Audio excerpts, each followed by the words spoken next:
there were two gentlemen that got together called Pablo Picasso and George Braque. Now they like to work together and talk about what they could do to make their art more interesting. And so they came up with some ideas. They were interested in science and math and how we see the world. So they came up with a few ideas that we now call cubism. It's a style of art in which you take the subject matter and break it up and then put it back together in a different kind of way. They saw everything in nature as a series of geometric shapes. So your eye is a geometric shape, the nose, and so on. And they started doing all their imagery in this kind of broken up kind of form that now is called cubism. So what we're going to be doing is creating kind of similar images, but they're going to be based on the genetic traits that we've been looking at the last few days. Can somebody tell me what one of the traits are? Yes. What color your eyes are? Yes. Widow's peak. Rolled tongue, yes. That's right. So when you come up here, you're going to get a piece of poster board, cut pieces of colored paper, and a square. We have glue sticks, glue,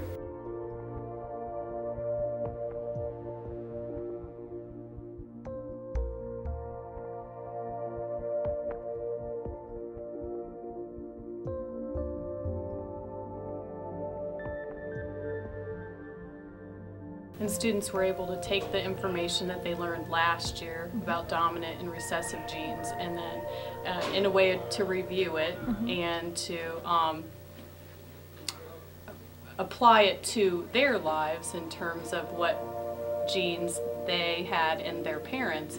Then we could make that into you know, a little DNA molecule to put onto their scale model drawing that they chose to that represented something about them. That way they could create ownership of that project. I like how you brought in pieces from advertising that they could connect with, and all of those people connected with that, and then talking about how in real life you look around and notice people with attached ears or unattached ears, and I think that connection where we can get students to think about science outside of the room is always a positive. Everybody uses line. We've used line before. We're going to be concentrating on shape today. We're going to be concentrating on color. And we're going to be talking a little bit about balance and unity and movement. I think one of the things they were most excited about is they actually had some choices. They didn't have to everybody do it all the same way, and the variety of it surprised them in a way.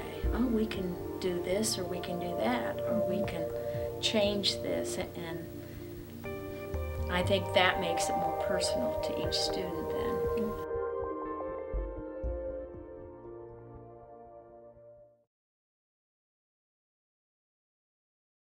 Today what we're going to do is break up into teams, and your team is going to research an ecosystem that happens to be in the water, okay?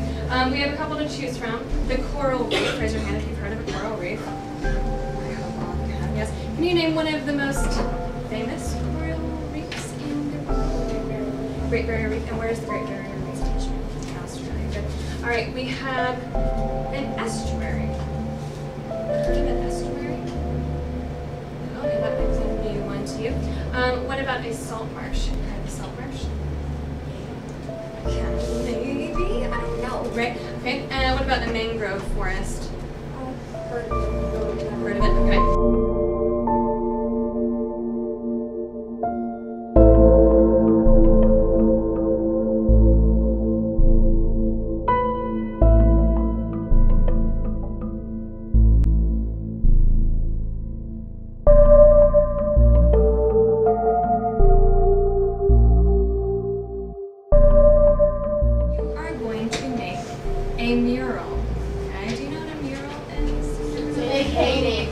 big painting, but it's a multimedia mural. What do you think that might be? Multiple things like fish. Say it real loud for me. A lot of stuff. A lot of stuff in one thing. It could be a lot of things, or it could be pretty bare. Do you think that it's only going to be painting? No, not exactly. Okay. Multimedia means that you can use painting, you can use 3D objects, you can use pictures that are drawings that you make and then cut out and then stick on. Okay. It could be a multiple kind of. You can use pretty much anything on your mural. Okay. So you're going to make a mural that looks like your ecosystem.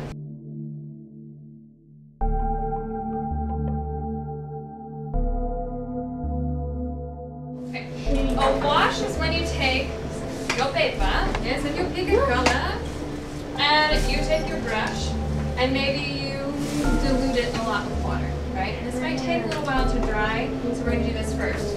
And you just lightly paint the whole paper a background color, okay? Now the wash can be dark to light, it can be all one color, it can be two colors, whatever, okay? So you're going to work first on your wash, okay? Then together, I want you to paint pictures of the animals you've heard about, maybe something like this. Maybe you ask me for another piece of paper and you draw a picture of an animal and you cut it out and you stick it on. I have this really cool tissue paper that changes colors when you mix the two tissue papers together. They bleed colors.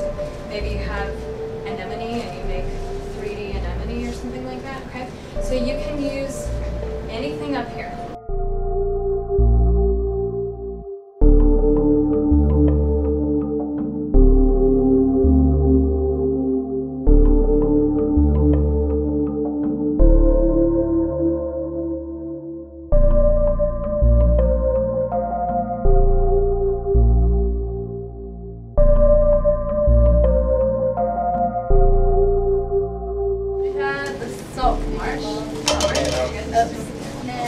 It's basically a muddy, grassy, wet place where lots of random fish try to survive due to low tide.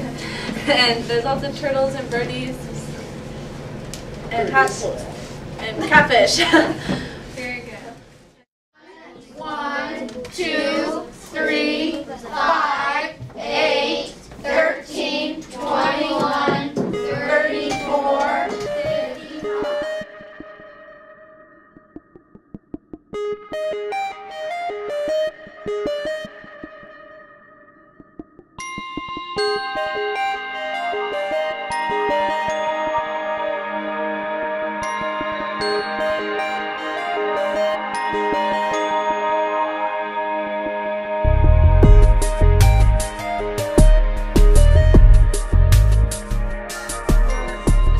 Are going to be installed Fibonacci on the south side. It's going to face the south. So just like on this painting here, see how the light picks up here? Your gold, if you highlight in gold, it will make it shine really great in the And sun. in the same way that the highlights were used in Mr. Ho's work with the white to show the depth. You know, you should do whatever you want to do. Yeah. If you want to add the spiral, then add the spiral, but you have to do a really light color. Like, you can't use the gold. I'm saying instead of having it just be like quadrilateral, should I just have it like, should I add more paint to this area? No. But you should probably add around up on the top. That's what because you're not gonna really see the sides. Yeah, that's what I'm gonna Amanda, whatever you think, that's fine.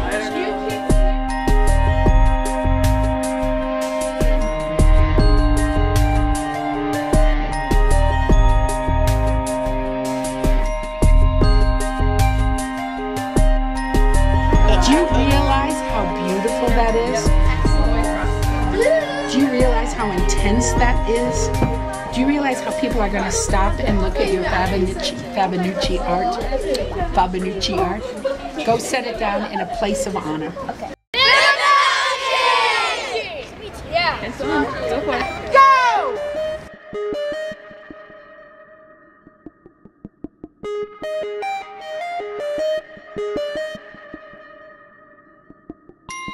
Bye.